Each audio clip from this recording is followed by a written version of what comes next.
수요일 날 이원재 끝내주는 경제 보셨죠? 길윤영 한겨레 논설위원이 미국은 날강도, 일본은 사기꾼 이렇게 평론을 했었는데 여러분들 어떻게 생각하세요? 어제 어쨌든 우리나라 이재명 정부가 출범한 지 불과 2달 만에 미국과의 관세 협정을 맺었습니다. 그리고 어제 이정환 대표하고 같이 우리는 성공적이었다 이렇게 평가를 했는데, 성공적이었다고 하더라도 이건 사실은 경천동지할 만한 변화입니다. 우리나라의 관세는 미국의 우리나라에 대한 관세는 0%였는데 25%가 됐고요. 15%가 됐고요. 우리나라의 미국에 대한 관세는 0% 그대로. 근데요, 여러분들 혹시 잘 모르시죠? 1960년대 우리나라 관세 평균 몇 %였을 것 같으세요?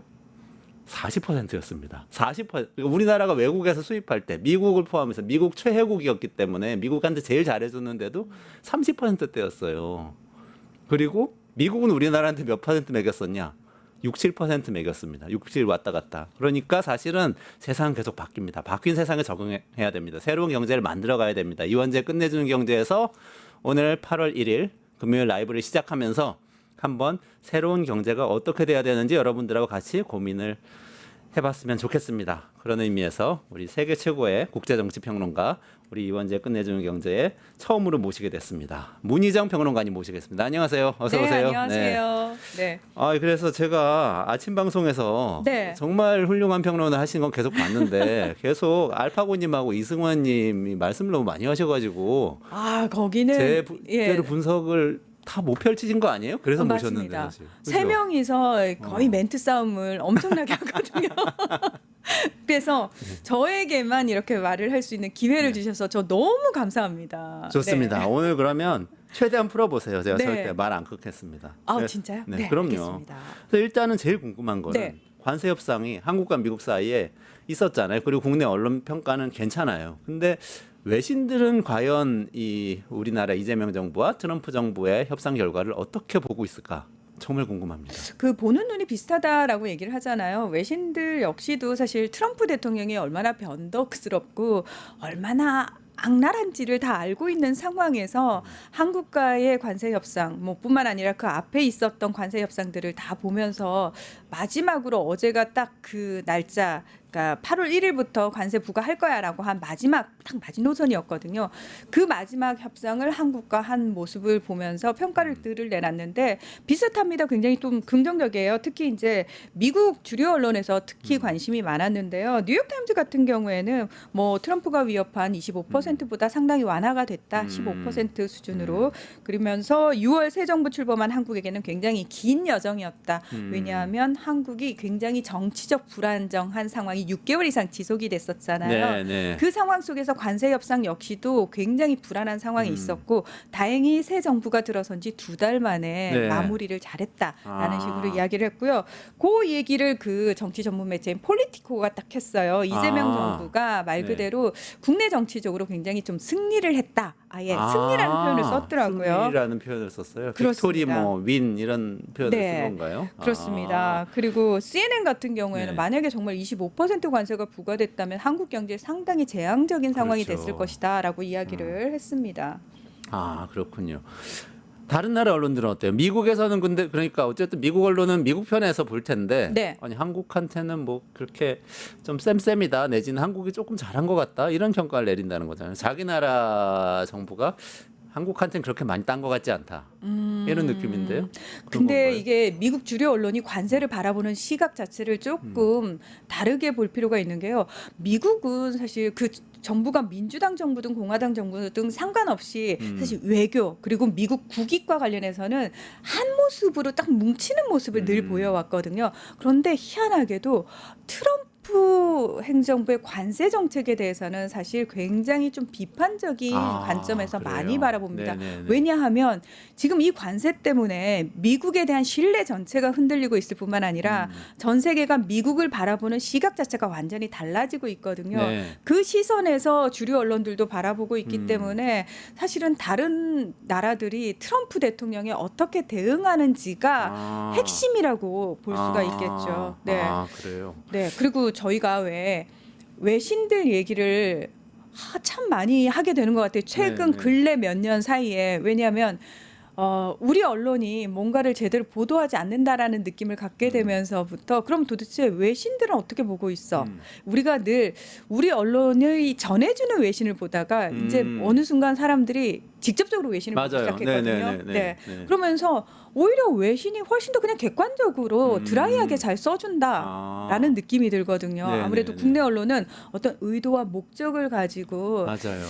특정 부분을 부각시킨다거나 굉장히 좀 네거티브하게 끌고 간다거나 그러니까 헤드라인부터 천편일률적이잖아요. 네네 맞아요. 근데 외신들은 그렇지가 않거든요. 헤드라인 우리는 또 쌍따옴표 헤드라인 맞아요. 굉장히 많이 사용하잖아요. 네네네. 근데 외신들은 그렇지 않거든요. 그래서 아. 어느 순간부터 우리나라 국민들도 좀 외신들을 좀 많이 보게 되는 것 같습니다. 요즘 또 AI로 돌리면 번역도 잘 되고 그렇지만 됩니다. 또 무엇보다 문희정 평론가 같은 분이 이렇게 해설해 주시면 훨씬 더 찰지게 들으실 수 있습니다. 네. 저는 이게 궁금해요. 네. BBC가 우리나라 기사를 서울 특파원이 잘하는 건지 어떤지 몰라도 네. 언젠가부터 잘 쓰는 것 같더라고요. 그래서 이번 협상 결과에 대해서 BBC는 어떻게 보나?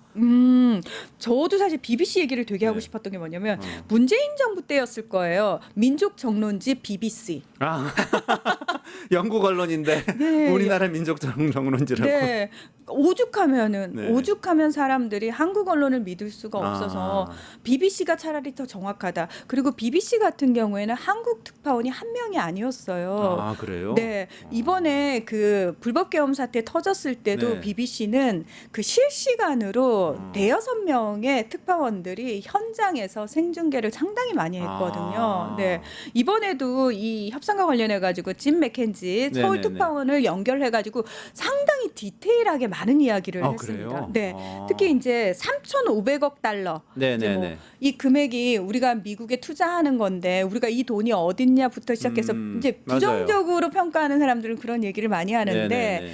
우리 정부가 아무리 설명을 해도 믿으려고 하질 않잖아요. 근데 지금 맥켄지 기자가 BBC에서 아예 대놓고 그 이야기를 했습니다. 이 2천억 원과 2천억 달러와 1,500억 달러를 구분해야 된다. 네네네. 특히 이 1,500억 달러 같은 경우에는 조선업 협력에 들어가는 거잖아요. 네네네. 이 부분은 사실은 한국 조선업과 미국이 굉장히 협력하기를 바랬던 부분이고 한국 조선업이 사실은 미국에 상당히 진출하고 싶었던 부분인데 네. 제대로 들어간 거다라고 이야기를 합니다. 네네. 그리고 그 2천억 달러라는 것도 사실은 한국이 정부가 융자하고 보증하고 이런 부분들이잖아요. 네.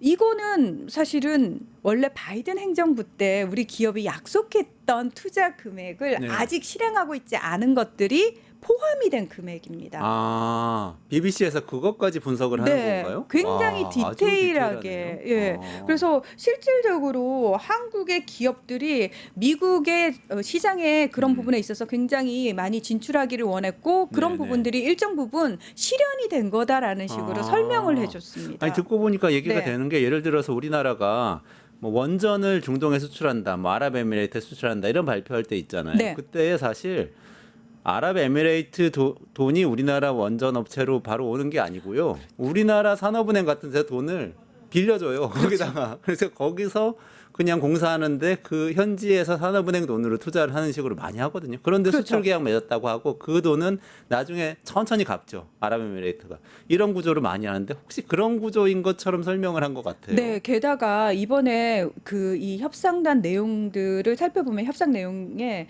굉장히 충격적이었던 게 뭐냐면 조선도 그렇고 반도체도 그렇고 의약품과 관련해서도 어쨌든 미국에 우리 기업이 진출해가지고 또는 거기에 투자를 해가지고 만들어진 산출물 있지 않습니까? 네네네. 그 부분과 관련해서는 미국 정부가 반드시 구매하도록 그 약정까지 다 맺어왔거든요.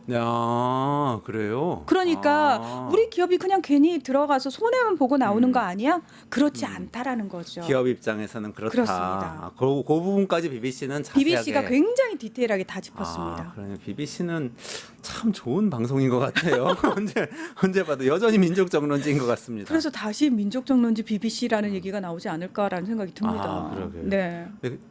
계속해서 더 궁금해지는데 네. 일본 언론이 궁금해요. 일본이 바로 전에 이 협상 타결됐었잖아요. 그렇죠. 그래서 잘 됐다 못됐다 막 왈가왈부 있었는데 우리나라 걸 보고 어떻게 반응을 할까? 이게요. 사실 일본 언론을 얘기하기 전에 우리 언론과 일본 언론과의 관계를 좀 얘기할 필요가 있을 것 같아요. 네네. 윤석열 정부 당시에 기억을 떠올려 보시면 항상 한일 관계와 관련해서는 일본 언론에서 먼저 보도가 나오거든요. 네네. 네, 항상 먼저 나옵니다. 우리 언론은 모르고 있었어요. 그래서 우리 언론에서 그걸 인용 보도를 합니다. 그래서 우리 언론 기자들이 대통령실에 질문을 하죠. 일본 언론 이런 보도가 나왔는데 어떻게 된 거냐? 그러면 대통령실이 부정해요, 일단. 그래요? 아니라고 부정해요. 그런데 시간이 며칠이 지나면 일본 언론 보도가 사실로 드러나죠. 그래요? 네. 그러니까 이게 참 희한했죠. 일본 언론은 다 알고 있는 걸 우리 언론은 모르고요. 거기다 먼저 알려준 건가요? 일본 언론에? 글쎄요. 예, 저희도 이유는 알 수 네. 없지만 늘 그 일이 3년 정도 반복이 됐거든요. 네. 자, 일본 언론 같은 경우에는 윤석열 정부 당시에는 굉장히 이제 우리 언론이라든지 우리 정부에 대해서 선을 넘는 식의 발언들 많이 했어요. 그러니까 가이드라인을 제시하는 식의 보도를 상당히 많이 했었거든요. 한국 정부가 이렇게 해야 되고 한국 언론들이 이렇게 해야 되고라는 식의 그런 보도들을 많이 내놨는데 이번에 미일 관세 협상이 먼저 진행되고 나서 우리 언론이 엄청나게 그걸 보도를 하면서 우리 정부를 압박했어요. 우리 언론이. 네네. 네. 우리나라 언론이. 그렇죠. 우리나라 언론이 우리 정부를 압박하면서 뭐라고 했냐면 일본만큼 못 해오기만 해봐라. 난리가 났었거든요. 네네네. 그러면서 사실 그 당시에 일본 언론 내부에서 나오던 보도들은 또 우리 언론이 숨겼던 부분이 뭐냐면 일본에서 5,500억 달러를 투자하기로 약속을 맺었다라고 얘기가 나왔는데 사실 그것마저도 그건 트럼프 대통령의 일방적인 주장일 뿐 구체적으로 이거는 일본 언론 역시 일본 정부 역시도 민간 기업이 투자를 한다고 할 때 네, 우리가 보증을 해주거나 맞아요. 대출을 해주는 형식이라고 이야기를 했거든요. 네네. 그래서 일본 언론을 통해 가지고 우리가 협상 잘못한 거 아니야라는 얘기가 한참 계속해서 나오고 있는데도 우리 언론은 그 부분에 대해서는 덮어둔 채 일본이 상당히 협상을 잘한 것처럼 보도를 하면서 과연 한국이 일본과 비교해서 어느 정도로 할 것이냐라는 식으로 우리 정부를 압박을 했었습니다. 네. 자, 일본 정부는 우리 한미 관세 협상 결과를 가지고 뭐라고 얘기를 했느냐? 가장 대표적인 극우 신문이라고 할 수 있는 산케이 신문이 한국 선방했다. EU와 일본 수준으로 15%로 잘 낮춰가지고 난국을 타개했다. 그래요? 네. 산케이 신문이 웬일로 그런 평가를? 네, 산케이 저도 신문까지 그렇게 할 정도면 뭐 전반적으로 좋게 보고 있다 이렇게 해석할 수도 있는 그렇죠. 건가요? 산케이 그러니까 신문 항상 적대적으로 써왔던 것 같아요. 맞습니다. 그래서 저희가 산케이 신문이 이렇게 쓴 이유가 뭘까를 생각을 해봤어요. 그랬더니 자, 산케이 신문하고 자민당의 관계를 좀 볼 필요가 있는데요. 네. 굉장히 끈끈한 관계거든요. 네, 특히 네, 자민당 내에 극우 강경 보수 쪽하고 산케이 신문이 상당히 결이 맞닿아 그렇겠죠. 있습니다. 네. 자, 그렇다면 지금 이시바 총리하고 산케이 신문의 관계는 어떨까요? 안 좋겠네요. 그러니까요. 네, 이시바는 네. 중도 아닌가요? 그렇죠. 네. 산케이 신문의 입장에서 봤을 때 이시바는 너무 온건하고 싫은 거죠. 네. 그래서 이시바 그 내각이 협상 잘하지 못했다라는 걸 부각시키고 싶어하는 겁니다. 그래서 한국을 오히려 상대적으로 한국이 일본만큼 했네. 그럼 일본은 잘한 게 아닌 게 되는 거죠. 네네. 그러니까 그런 의도가 사실은 숨어 있다라는 걸 좀 보실 필요가 있고요.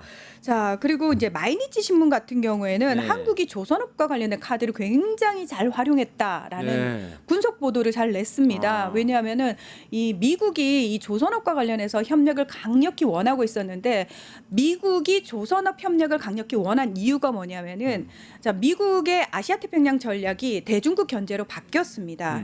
트럼프 행정부 들어서 확 바꾸면서 그렇죠. 네. 상황이 어떻게 달라졌냐면 이제 아시아 태평양 전략이 달라지면서 중국을 상대해야 되는데 본인들이 살짝 등한시한 사이에 중국의 조선이 너무나 강력해진 겁니다.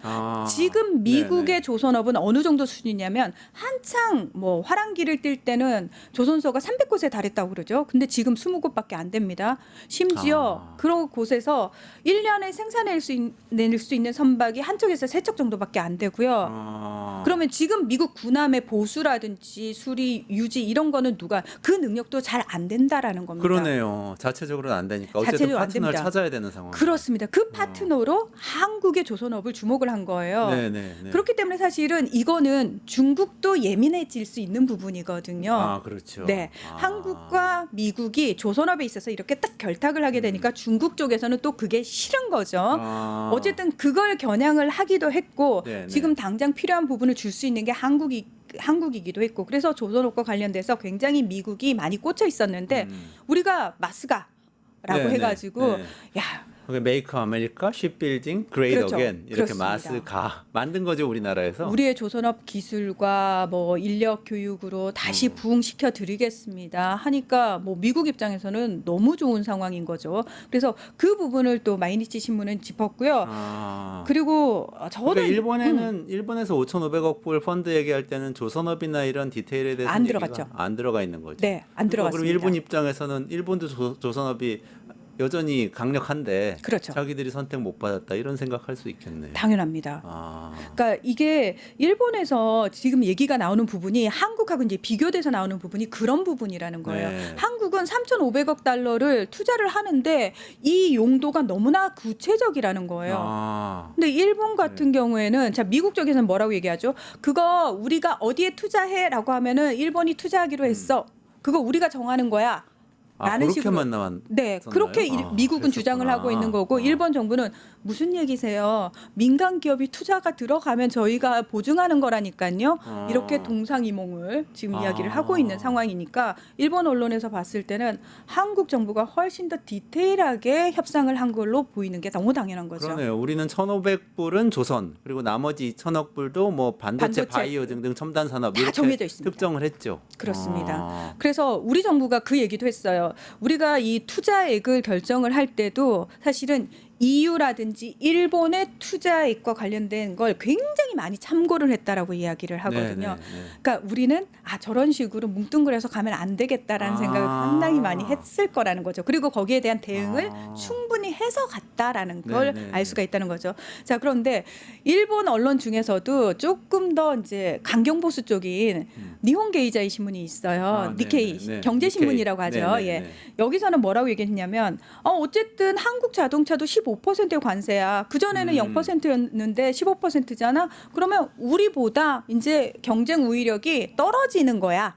라는 부분을 짚은 거예요. 그전에는 가격 경쟁력에 있어서 한국이 훨씬 월등했어. 왜냐하면 자기네는 2.5%의 관세가 그래도 있었으니까. 우린 0%였고. 그렇죠. 그런데 이제 더 이상 그게 없어졌다라고 이야기를 합니다. 그러니까 그런 부분에 대한 우려가 여전히 남아 있어. 뭐 협상 그렇게 잘하기만 한 거 아니야라고 얘기를 하니까 득달같이 또 우리 언론이 그거를 가지고 와가지고 대서특필을 합니다. 우리 일본에 비해서 자동차 우위를 잃었다네. 일본 언론이 지금 그걸 짚어주고 있다네. 이런 식의 보도가 또 나오고 있는 거죠. 산케이나 마이니치 거는 잘 인용 안 하고 그렇죠. 니혼 게이자이를 주로 인용을 해서 그렇죠. 한국 정부를 오히려 비판한다 이런 말씀이죠. 사실은 일본 언론은 좀 자기들이 협상 못했다고 한국하고 비교하면서 들끓고 있는데. 그렇죠. 그래서 네티즌들도 그 얘기 하잖아요. 비교를 해보고 얘기가 나오는 거 들어보니까 한국이 더 잘했는데 왜 한국이 더 잘했지? 이런 얘기가 실제로 나오고 있다는 거죠. 그렇군요. 아까 중국 말씀하셨는데 중국이 우리나라하고 조선업 관련해서 미국하고 너무 타이트하게 붙으면 이게 이제 해군을 강화해가지고 미국이 중국을 포위하는 것일 수 있다고 생각할 수 있잖아요. 그래서 중국 언론 반응이 좀 궁금한데요. 일단 중국은 다 관영 매체잖아요. 네, 맞아요. 다시 말해서 중국 정부의 입장이 나오는 거라서 관영 매체들은 조용히 입 다물고 있습니다. 그래요? 지금 중국 상황을 잠깐 설명을 드리면 미국하고 중국이 협상 중에 3차까지 마쳤어요. 상당히 전향적으로 가고 있습니다. 사실 서로 145%, 115%까지 관세를 물렸다가 지금 물러선 상태거든요. 왜? 중국이 히토류 수출 통제를 딱 걸어버리니까 미국에서 일단은 접고 들어간 상황이잖아요. 이 상황에서도 트럼프 대통령은 어떻게든 시진핑 주석을 만나서 직접 대화하고 하자 하는 의지를 계속 드러내고 있는 상황입니다. 그래서 중국 입장에서도 뭐 우리가 그렇게 계속 척을 지을 필요는 없으니까 만나자라는 얘기를 물밑에서 하고 있는 과정에서 미국이 관리를 하고 있어요. 그러니까 서로 눈치 보기를 하고 선을 안 넘으려고 하고 있어요. 그래서 중국 관영 매체들은 조용히 있는 상황이고요.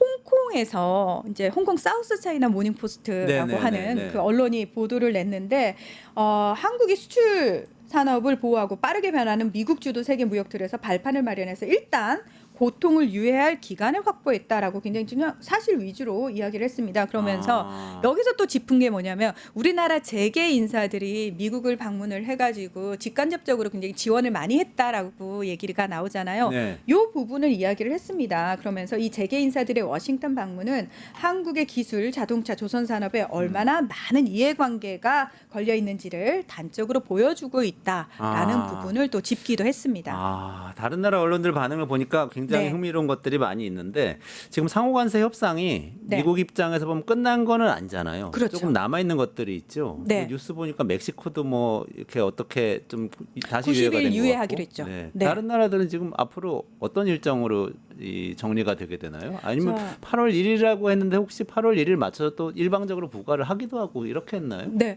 일단 협상을 한 나라들에 대해서는 8월 1일부터 이제 시작이 되는 거고요. 네네. 협상을 안 한 나라들에 대해서 69개 국가에 대해서 8월 7일부터 부과를 하겠다고 하면서 네. 각 국가별로 일방적으로 상호 관세율을 발표를 했습니다. 8월 7일로 네.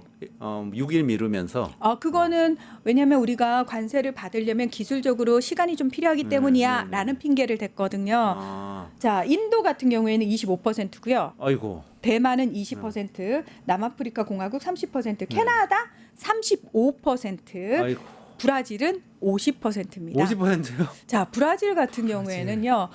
브릭스 국가들에 대해서는 10% 괘씸죄를 적용을 했어요. 브릭스가 지난 7월 초에 브라질에서 정상회의를 하면서 거기서 이제 미국을 겨냥한 네. 트럼프를 겨냥한 굉장히 비판적인 성명을 많이 냈거든요. 그래서 그때 트럼프 대통령이 그래? 반미 연대에 동참하는 브릭스 국가들 10% 부과. 그리고 브라질은 특히나 이제 보우소나루라고 하는 극우 대통령이랑 트럼프가 굉장히 친밀한 관계거든요. 네네네. 지금 보우소나루 전 대통령이 쿠데타 혐의로 수사를 받고 있는 상황이고 가택 연금돼 있는 상황이거든요. 네네네. 마녀 사냥을 하고 있다. 풀어줘라라고 하면서 괘씸죄를 적용해서 40% 플러스해서 브라질은 50%가 됐습니다. 와, 그거 완전 내정 간섭인데. 그렇죠. 그런 거 내정 보고 간섭입니다. 윤석열 씨가 혹시 트럼프가 와서 구해줄 거라고 생각하고 이러고 있는 건 혹시 아닐까요? 그런 기대를 했는데 트럼프 근데 이번에- 대통령이 본인이 한국과의 협상을 발표하면서 그 안에다가 이재명 대통령과 빠른 시일 안에 정상회담 할 거다. 맞아요. 그리고 그의 당선 승리를 축하한다. 뒤늦게 그랬죠. 이건 무슨 의미냐면 정확하게 그냥 드라이하게 정리를 딱딱 한 거죠. 한국에 그러네요. 대해서는 안 하겠다. 쓸데없는 소리 하지 마라. 쓸데없는 네. 기대하지 마라. 이런 얘기를 해버린 그렇죠. 거네요. 정리를 해버린 겁니다. 네. 네. 그리고 마지막으로 요거 하나만 여쭤봐야 네. 될 것 같아요. 지금 이 우리가 하고 있는 상호관세 협상 자체가 미국 국내에서 불법이 될 수도 있다는 뉴스가 있더라고요. 네. 그래서 법원에서 지금 다투고 있다는 얘기가 있는데 이거까지 좀 정리를 그렇습니다. 해주시면 좋겠습니다. 자, 트럼프 대통령이 지금 관세를 부과를 하니까 이 부분에 대해서 사실 관세라는 게 그 상대국이 무는 게 아니잖아요. 결국은 미국에서 수입하는 수입업자들이 무는 세금이잖아요. 맞아요. 그렇죠. 그러면 이 사람들이 물론 이제 상대 국가하고 저희 조금만 분담해 주세요라고 해서 이제 상대 국가에 그 뭐 분담시킬 수도 있지만 결국은 못 견디다가 소비자들한테 전가를 하게 되는 게 관세지 않습니까? 네네네. 자, 그러다 보니까 5명의 소상공인과 민주당 주도의 12개 주가 이 상호 관세가 사실은 대통령의 법적 권한을 초과했다면서 소송을 제기를 했었거든요. 네. 근데 요것과 관련해 가지고 지난 5월 말에 네. 미국 국제무역법원이 원고 측에 손을 들어줬습니다. 이거는 법에 위반되고 초법적이다라고 하면서 그러니까 이제 트럼프 행정부가 이거 사법 쿠데타다 이러면서 판사들이 좌파라서 그렇다 이러면서 항소를 했습니다. 그 근거법이 그 국제비상경제권법이라는 걸 활용을 그렇죠. 한 거죠. 그렇죠. 트럼프가. 근데 예. 그거에 대해서 1심에서 지금 국제무역법은 1심이겠죠. 네. 1심에서 1심에서 이거는 그거는 무효라고 예. 얘기한 거예요. 위반이다. 법 어이구, 위반이다라고 그러면- 얘기를 했습니다. 자, 항소를 했죠. 자, 그래서 지금 현재 연방순회 항소법원에서 어제 심리가 시작이 됐어요. 자, 그런데 문제는 뭐냐면 그러면은 그 상호 관세는 멈춰졌어야 되는 거 아닌가요? 아니요. 트럼프 행정부가 곧바로 가처분 신청을 내 가지고 항소 이 첫 번째 법원에서 1심에서 그러면은 이거 항소심 나올 때까지는 그냥 관세 트럼프 행정부대로 부과해. 그대로 가자. 이래서 아. 관세는 부과가 되는 거고요. 네네네. 항소심에서 다루는 건데 전문가들은 이렇게 이야기를 합니다. 이거는 사실 대통령이 이길 가능성은 크지 않다. 네. 네. 근데 뭐 결국은 또 대법원으로 가겠죠. 근데 네. 대법원은 트럼프 대통령이 임명한 대법관이 몇 명입니까? 본인이 지금 3명이나 임명을 해놓고 네. 나갔잖아요. 그래서 네. 보수 6, 진보 3이거든요. 네. 그래서 대법원에서 사실 어떻게 될지 알 수가 아. 없고 대법원까지 가기 물론 몇 개월 걸리겠습니다. 네. 그리고 설사 대법원에서 이거 위법이야라고 나와도 트럼프 대통령이 어머 그러면 제가 법에 따르겠어요라고 할 사람이 아니잖아요. 그렇죠. 다른 것들을 활용을 할 거라는 거죠. 아. 예를 들면은 무역확장법 232조를 근거로 네. 이거 국가안보에 굉장히 위협이 됩니다라고 얘기를 한다거나 아. 또는 무역법 301조 이거는 상대국이 무역협정을 위반했습니다라는 네. 근거를 들어서 이 301조에 대한 300을 많이 들어봤는데. 이 트라우마 너무 엄청나잖아요. 그렇죠. 사실 늘 예전에 저도 어렸을 때 뉴스 보면은 음. 미국이 늘 이 301조 슈퍼 301조를 흔들어대면서 우리나라를 압박했던 기억이 네. 있거든요. 그래서 트럼프 대통령은 법원에서 어떤 결과가 나오더라도 본인이 또 다른 이유를 들어서 근거를 들어서 끌고 갈 끌고 것이다. 갈 거다. 아, 네. 알겠습니다. 아니 뭐 어쨌든 뭐 미국 내에서 법적인 문제가 있지만 관세 정국은 우리가 협상한 대로 최소한 몇 달간 어쩌면 훨씬 더 오랫동안 지속될 거다 이런 말씀이네요. 그렇습니다. 감사드리고요. 여기까지 해야 될 것 같아요. 김학균 센터장이 좀 이따 나오셔서 이렇게 관세가 부과되는 방식으로 국제 통상 질서가 바뀌면 도대체 우리한테 어떤 일이 벌어지는지 깊이 있게 분석해 드릴 테니까 라이브 끝까지 시청해 주시고요. 문희정 평론가님 여기서 보내드리겠습니다. 고맙습니다. 네, 고맙습니다. 유튜브 구독하고 실시간 채팅과 댓글을 남기시면 매일매일 7,000TTCO를 드립니다. 참여 방법은 통통물 어플을 다운로드하고 회원가입과 로그인을 해주세요. 마이페이지에서 나의 회원 고유 번호를 복사해주세요. 유튜브 구독 후 실시간 채팅이나 댓글창에 고유 번호를 한 번만 입력하면 준비 끝! 지금 유튜브 채팅과 댓글 쓰기 참여하고 7,000TTCO 받아가세요.